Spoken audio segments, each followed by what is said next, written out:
suis le président de l'Alliance Champlain, une association de défense et de promotion de la langue française et également des langues locales. Et là se prépare un grand événement, on va dire. Oui, il se prépare la semaine de la langue française, de la francophonie. Alors, j'allais dire la semaine internationale de la langue française, malheureusement, celle-ci a eu lieu déjà au mois de mars, puisque c'est chaque année la 3e semaine du mois de mars qui est consacrée à la langue française dans tous les pays francophones.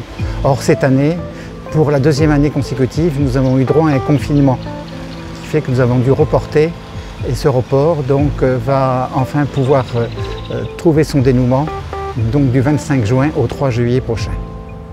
Alors, ce qu'il faut savoir, c'est que depuis plusieurs années, la semaine de la langue française et de la francophonie a un socle, et ce socle, ce sont les 10 mots.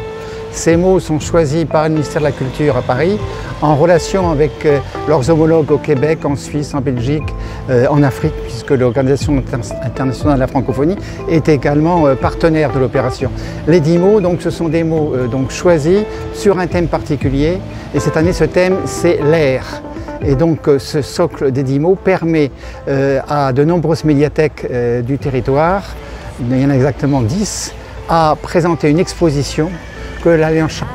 Alors, ce qu'il faut savoir, c'est que depuis plusieurs années, la semaine de la langue française et de la francophonie a un socle, et ce socle, ce sont les 10 mots. Ces mots sont choisis par le ministère de la Culture à Paris en relation avec leurs homologues au Québec, en Suisse, en Belgique, en Afrique, puisque l'Organisation internationale de la francophonie est également partenaire de l'opération. Les 10 mots, donc, ce sont des mots choisis sur un thème particulier, et cette année, ce thème, c'est l'air.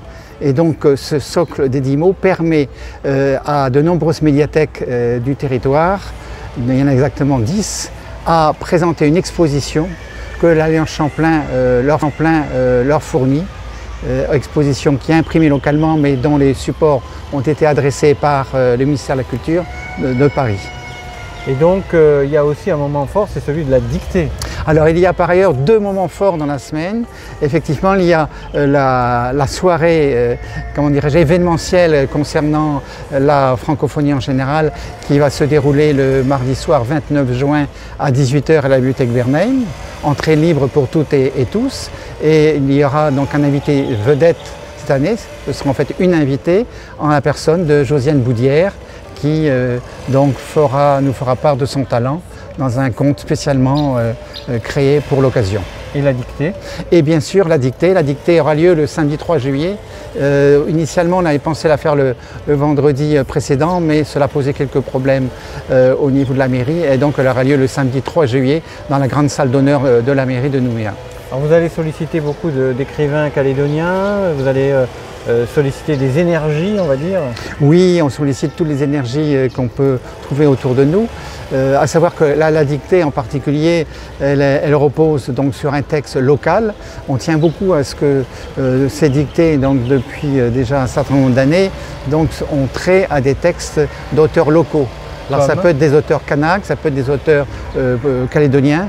Et à savoir qu'il y a eu par exemple Dora Wajawan qui a été une année donc, à l'honneur de la dictée. Il y a eu aussi Jacqueline Sénès qui a été à l'honneur de ces dictées. Et puis donc, cette année, ce sera un auteur dont on ne veut pas encore dire le nom puisque c'est encore un petit peu confidentiel, mais qui sera très particulier parce que c'est un texte qui a été tiré d'un article, un long article, et apparu dans la France australe du début du XXe siècle.